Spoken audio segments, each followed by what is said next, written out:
9월달에 FOMC에서 QT에 대한 질문을 했잖아요. 네, 계획대로 진행하겠으면 되잖아요. 긴축한다. 근데 시장은 올랐잖아요. 계속 가요. 그러면 무슨 말이겠어요? 어떻게 해석할까요? 열정이 강했다는 거죠. 제가 항상 말씀드린 게 가유불급이라는 말이 있지 않습니까? 제가 봤을 때 시장 유동성은 줄어들고 있는데 시장은 만약에 반대로 움직였다? 그럼 다시 돌아오게 됩니다.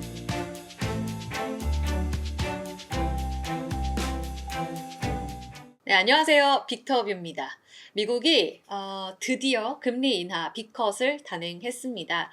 이후에 우리가 과거에 겪었던 것처럼 금리 인하 이후 랠리가 이어질 것인가, 아니면 결국은 도래할 수밖에 없는 경기 침체에 놓일 것인가를 두고 여전히 갑론을박이 있습니다. 9월 말 이 기조 계속해서 올해 연말까지 이어질 수 있을까요? 문장주 문스타 인베스트먼트 대표 모셨습니다. 어서 오세요, 대표님. 안녕하세요. 먼저 첫 번째로 미국의 장기적인 전망에 앞서서 늘 대표님께서 강조해 주시는 유동성 패러다임을 꼭 기억하라. 네. 지금 미국의 달러 유동성 패러다임이 시대를 거치면서 달라지고 있다라는 이야기를 네. 하고 계시는데요. 네. 이게 왜 중요한 거예요? 우리는 이 달러 패권 시대에 살고 있고 네. 우리의 모든 이제 회계 기준, 그다음에 제가 예를 들어서 우리 앵커님 연봉 어떻게 되세요 하면 얼마라고 숫자를 말씀하시잖아요. 그 말은 뭐냐면 우리가 지금 긴장했어요. 통용되는 이제 그런 화폐에 네. 의해서 우리가 판단을 받지 않습니까? 그러면 당연히 주가도 우리가 숫자로 판단받잖아요. 뭐 얼마, 몇 달러 이런 식으로. 그다음에 뭐 시가총액 얼마입니까? 숫자가 나오지 않습니까? 그다음 평가하다 보면 이제 그 근간에 되고 있는 이 기축 화폐에 의해서 평가를 받지 않습니까? 그러면 지금 현재 전 세계적으로 통용되고 있는 대부분의 화폐가 달러고, 그 다음에 이제 우리가 지금 원화를 쓰고 있지만 한국은행이 들고 있는 자산의 대부분이 또 달러 자산이잖아요. 네.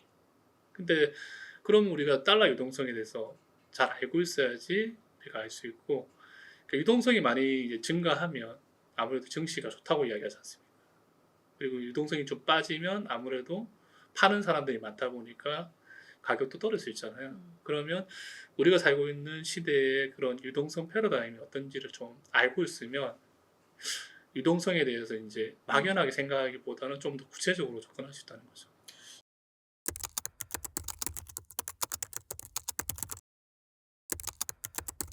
시장 큰 그림을 그리기 위해 필수적인 개념이라는 건데 네. 이게 어떻게 변화해 갔는지 간략하게 짚고 저희 장기 전망으로 갈게요. 그러니까 좀 쉽게 생각하면 원래 유동성은 네. 시중은행에서 대출을 해주면 늘어납니다. 은행 대출. 그러면 대출을 하기 위해서 가장 중요한 거는 금리잖아요. 금리. 그러니까 금리에서 유동성이 조절을 하는 시대가 있었는데 그 금리 조절 외에도 여러 가지 금융 상품이 나와서 유동성을 더 추가적으로 공급을 했었는데, 문제는 이제 항상 탐욕이 생겨서 문제가 생기잖아요. 그래서 2008년도에 미국 금융위기가 생겼을 때 네. 그러니까 부동산에 대해서 버블이 생기고 부동산 자산에 대해서 서브프라임 같은 것들에 대해서 신용 보강을 하면서 좀 쓰레기 같은 자산을 그 굉장히 우량한 자산으로 만들어가지고 저리에 공급을 했었는데 그게 문제가 터졌었잖아요. 네. 근데 그때 그 문제를 해결하기 위해서, 그러니까 금융위기가 생겼을 때 그런 이제 문제를 해결하기 위해서 미 연준이 이제 도입했던 게 양적으로 통화량을 공급하는 형태가 나타났지 않습니까? 네. 그럼 그 2008년 때 그때는 금리로 해서 유동성을 조절하는 게 아니고 미 연준이 직접적으로 통화를 공급을 했다는 거죠. 거기다가 은행에다가. 그 다음에 자산 가격이 많이 폭락했던 부동산 시장에 직접 MBS를 매입을 하면서 들어왔었잖아요. 이런 양적 시대를 지나면서 어떤 변화가 있었냐면 2008년도 금융위기 이전에는 그 소위 말해서 연준 자산이 얼마 안 됐어요. 그러니까 8,500억 달러밖에 안 됐거든요. 8,500억. 근데 지금은 연준 자산이 9조까지 늘었다가 현재 지금 7조 달러니까. 그런데 중요한 건 뭐냐면 8,500억 달러에서 지급준비금 계정은 150억 달러밖에 안 됐어요. 그 이전까지는 시중은행이 중심으로 해서 유동성을 공급했었는데 이 금융위기가 생기니까 미 연준이 강하게 막 나온 거죠. 그래야지 뱅크런이 안 일어나니까. 그래서 2008년 금융위기에 미국 연준이 양적 공급을 통해서 엄청나게 많은 돈을 시중으로 공급을 했던 거죠.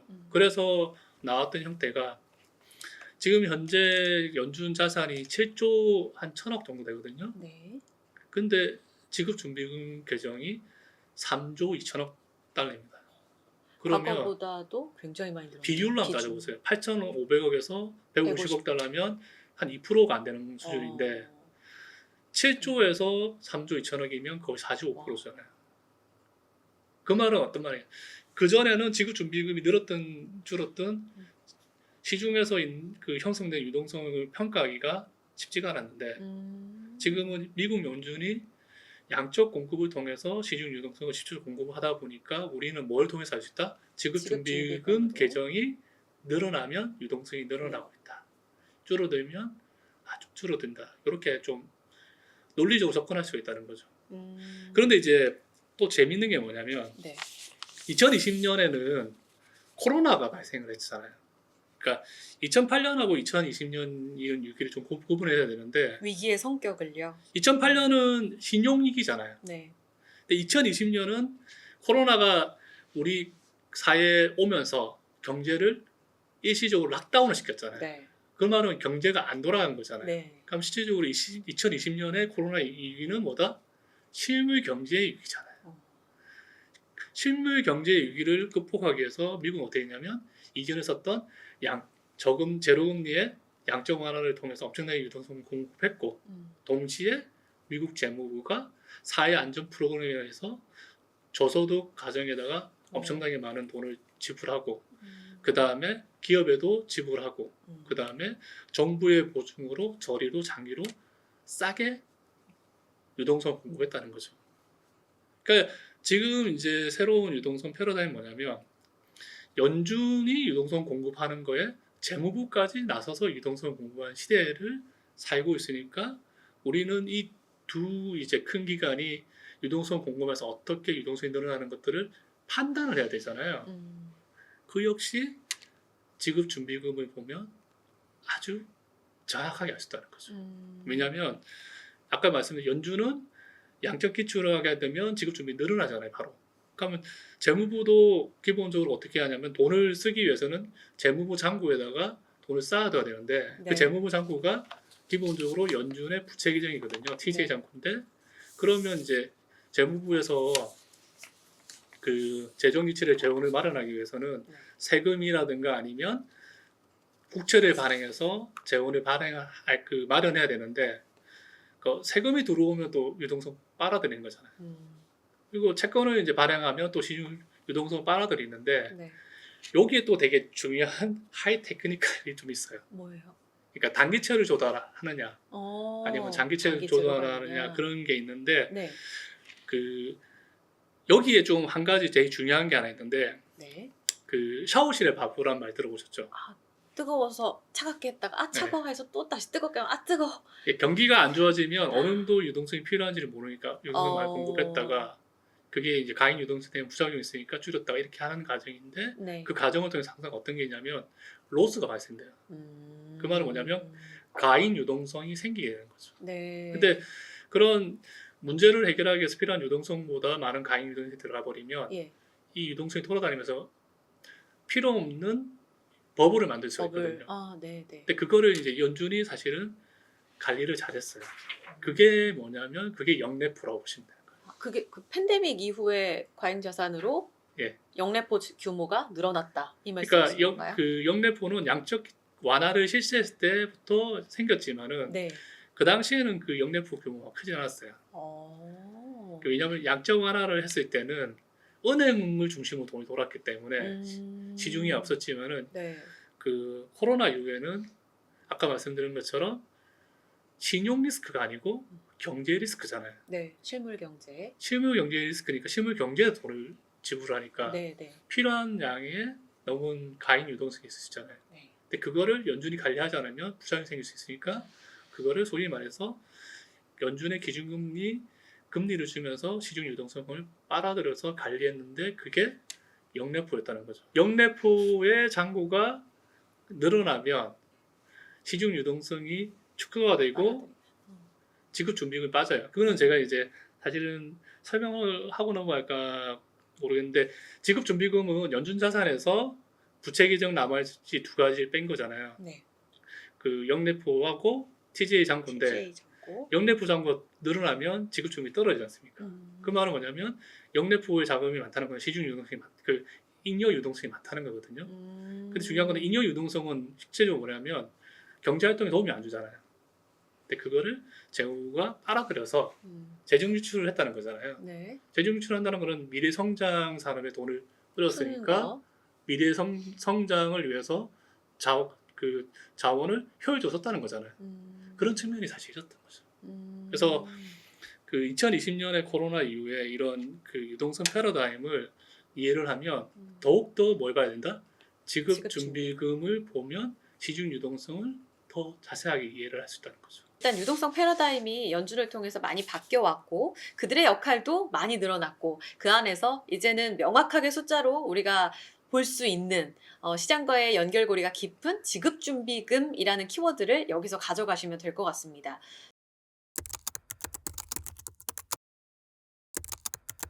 9월에 지금은 사상 최고가 움직임을 보여주고 있지만 9월 초반만 하더라도 특히 FOMC 회의 이전까지는 변동성 부침이 꽤 컸었어요. 네. B컷을 단행했는데요. 네. 미국 경기 사이클 하강 현실성 있을까요? 그 일전에도 제가 계속 이야기했었는데 2022년도 이후에는 미 연준이 유동성을 사실은 감소를 시키면서 일정 밴드에서 관리를 했었어요. 2022년도에 보면 주가가 빠졌잖아요. 맞아요. 그러면 사실은 그때는 유동성 빠졌어요. 왜냐하면 그때 인플레이션 심했었잖아요. 네. 그러니까 인플레이션 심하면 당연히 연준은 제일 책무가 인플레이션 파이터거든요. 그러니까 인플레이션 잡기 위해서 당연히 통화량을 줄이면서 했는데 네. 그렇게 해서 사실 그 돌이켜보면 2022년도에도 경기 침체 관련된 그런 많았었죠. 그 우려감이 되게 많았었잖아요. 그쵸. 근데 그게 방어가 됐다는 건 무슨 말이겠습니까? 또 다른 데서 유동성이 들어왔다는 거잖아요.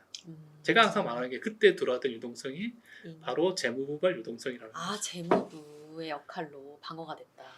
그러니까 2023년도, 네. 2024년도에 미국의 재정 지출 규모가 엄청나게 늘어났고 실제적으로 2023년도에 재정 적자 규모가 GDP 대비했을 때 6% 이상 넘어갔었잖아요. 근데 2022년, 2023년 그러니까 미국 경기가 그 둔화되거나 침체 국면이 아닌데도 불구하고 미국 정부가 돈을 엄청 썼잖아요. 그 말은 뭐냐면 미 연준에 있는 많은 데이터를 보는 그런 전문가, 그런 박사님들이 네. 미국 경기에 대해서 우려를 했다고 보는 게 맞는 거죠. 왜냐하면 미국 경기가 굉장히 탄력적이거든요. 네. 그래서 그들은 뭘 보냐면 결국은 고용을 보는데 고용은 경기 후행 데이터입니다. 네. 근데 이제 기본적으로 이제 미국에서는 고용이 안 좋아지면 바로 임금 소득이 없어지게 되는 거잖아요. 그럼 소비를 못 하게 되는 거잖아요. 네. 미국 사람들처럼 소비를 좋아하는 사람들이 소비를 못 할 정도면 되면 경기가 급격하게 안 좋아질 수 있는 상황이 되니까 네. 접근하는데 잘 아셔야 되는 게 미국은 국내랑 달라요. 미국은 뭐냐면 고정금리로 길게 대출을 해요. 뭐 학자금도 그렇고. 그렇죠. 네. 그다음에 모기지는 또 30년이고.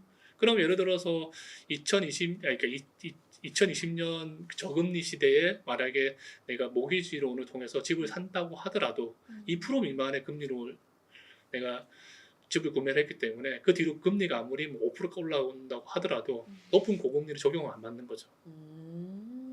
그래서 그러면 미국이 이제 50pp를 떨어뜨리면 네. 당장 유동성이 공급되냐? 그렇지도 않다는 거죠. 그렇겠네요. 이제 유동성이라는 건 대출 수요를 일으키는 건데 네. 금리가 인하가 막 빠지는 시점에서 많이 대출이 일어나는 거잖아요. 그럼 미국의 금리 인하라는 게 언제 효과가 있으려고 하면 통상 1년 후 정도에서 유동성 효과가 있다고 볼 수 있는 거죠. 오히려 재무부가 바로 돈을 넣는 게 유동성 효과가 더 클 수 있죠. 그래서 그 지난주에 있었던 부분에서 네. 그 연준이 이제 경기가 하강하는 것들을 막는다고 하더라도 네. 하강하는 것을 막을 수가 없어요, 그들은. 이게 당연한 자연적인 현상이라는 거죠. 그렇다고 생각하면 이 현상에 대해서 어떻게 일어날 수 있는 것을 알아야 된다는 거죠. 쉽게 말해서 이런 경기 둔화 사이클이 되고 연준이 기준금리를 떨어뜨리게 되고 그런 상황에서 유동성 상황이 바뀌게 됐을 때 자금을 조달하는 환경이 어떻게 바뀔 것이고 그 다음에 자금을 조달했던 상황을 어떻게 쓰면서 이런 상황이 어떻게 자산시장에 영향을 나타낼 수 있을까? 그거를 제가 판단을 해야 되고 여러분들도 그거를 판단하는 게 맞는 거지 않습니까? 우리 여기 앉아가지고 쓸데없이 경기 침체입니까? 소프트 랜딩입니까? 테크니컬 리세션입니까? 리세션입니까? 아니면 공황입니까? 그런 이야기 할 필요가 없는 거잖아요. 그래서 하강을 했을 때 어느 정도 시점에서 이게 방어가 될 수 있는지를 판단해야 되는 거지. 그거를 뭐 진행도 안 되는 거 가지고 이야기할 수도 없고요. 근데 이제 지난주 시장 같은 경우에는 되게 재밌었던 게 네. 빅컷을 하고 또 11월에 또 빅컷을 한다 이렇게 이야기하는데 투자 심리가 그런 부분을 가지고 굉장히 좋아졌었잖아요. 근데 사실 보면 그게 이해가 안 되는 거죠. 왜냐 지금 미국 주식시장은 상당히 역사적 고점이지 않습니까? 그래서 그 시장은 제가 봤을 때는 이게 좀 적절하게 냉정과 열정은 왔다 갔다 해야 되는데 네. 너무 뜨거운 것 같아요. 그러니까 뜨겁다고 어. 하는 거는 뭐냐면 부작용도 발생될 수 있다는 거죠. 네네. 그래서 제가 이제 그 좀 지금은 자세하게 안 살펴드리지만은 그 지급 준비금을 최근에 보면 하락하고 있거든요. 하락하고 있다. 있고 이런 현상은 제가 봤을 때 10월 한 중순, 10월 오히려 10월 한 후반기까지는 이어질 수 있는데 제가 항상 이야기하는 게 뭐 개와 그 주인처럼 주인은 이제 예를 들어서 천천히 가고 있는데 개가 만약에 앞서서 가면 어떻게 되겠어요? 목줄이 당겨지면서 다시 돌아오겠죠. 네. 그런 과정을 거칠 수가 있다는 거죠.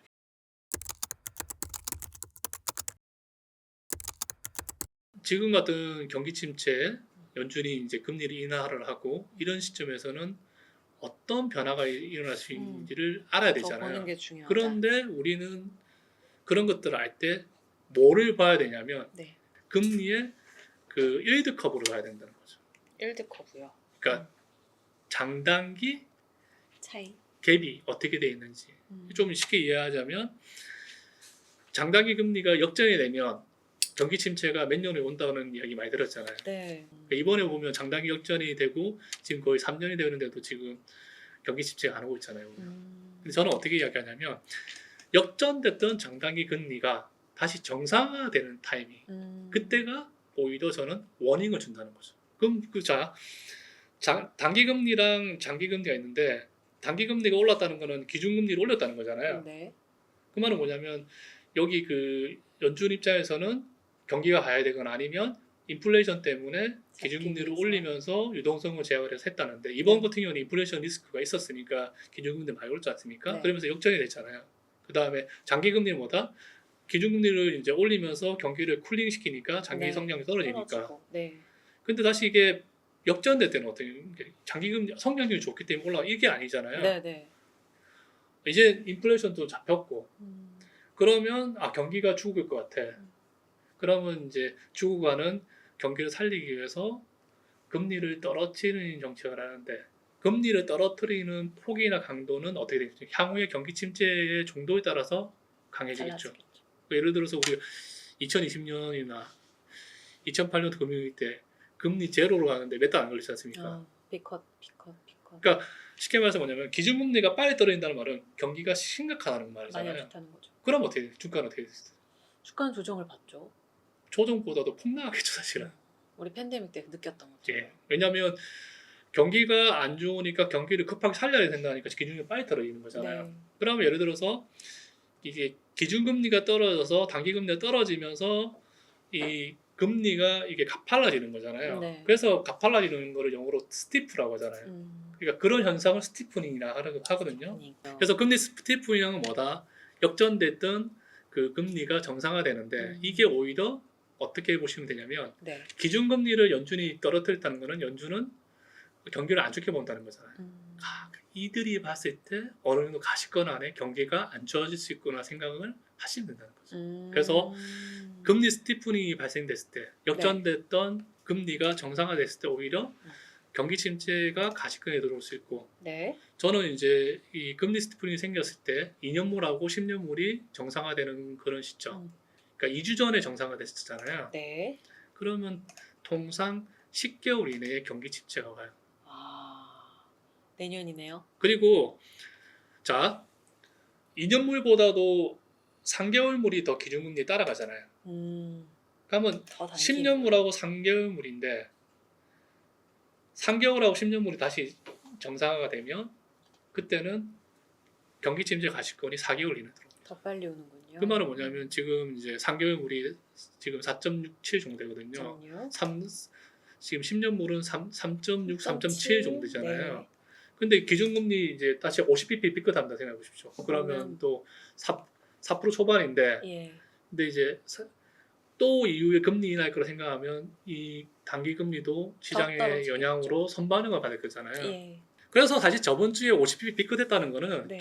경기가 안 좋다는 거예요. 어. 그런데 시장은 올랐잖아요. 네. 근데 제가 말씀드렸잖아요. 연준은 경기 방어 못 합니다. 재무부가입니다라고 하셨죠. 그 연준은 할 수가 없어요. 당장 효과가 있으려면 어떻게 해야 됩니까? 하면 있자는 거죠. 양쪽으로 공부하면 되는 거죠. 근데 9월달에 FOMC에서 QT에 대한 질문을 했잖아요. 네. 계획대로 진행하겠습니다 했잖아요. 긴축한다. 근데 시장은 올랐잖아요. 계속 가요. 그러면 무슨 말이겠어요? 어떻게 해석할까요? 열정이 강했다는 거죠.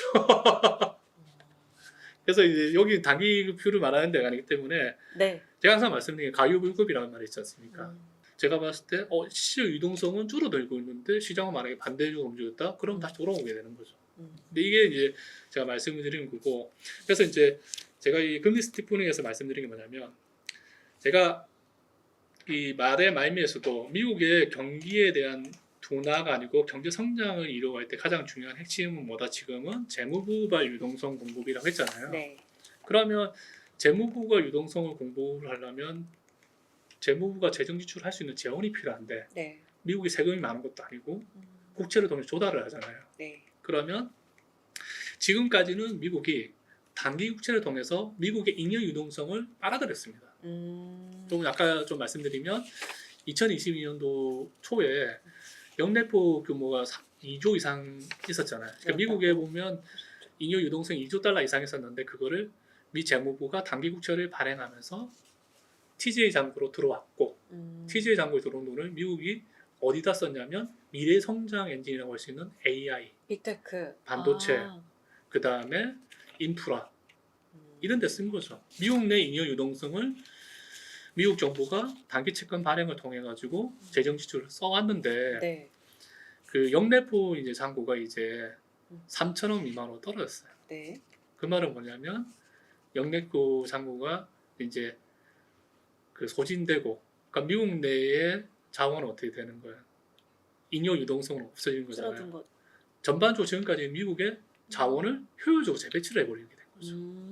그러니까 미국의 성장이 좋을 수가 있는 거죠. 네, 네. 그러면 이제 앞으로 이런 형태로 미국 정부가 장기로도 성장을 유지를 하려고 하면 돈을 투입을 해야 되잖아요. 단기 국채를 계속. 근데 미국 내에서는 이제 돈이 없잖아요. 그러면 이제 생각할 수 있는 게 일단은 미 연준이 이제 유동성 공급하는 거 아니냐? 이렇게 생각이 드는 거예요. 네. 그래서 이제 시장은 이제 그렇게 반응을 할 수도 있는 거고, 하지만 금리로 접근할 수 있는 거는 시간이 걸리는 거고, 당장 이제 유동성 제약을 했던 QT를 중단을 하거나 아니면 오히려 양적 완화를 해서 공급을 하게 되는 형태가 될 수도 있잖아요. 네. 근데 그렇게 되려면 어떻게 됩니까?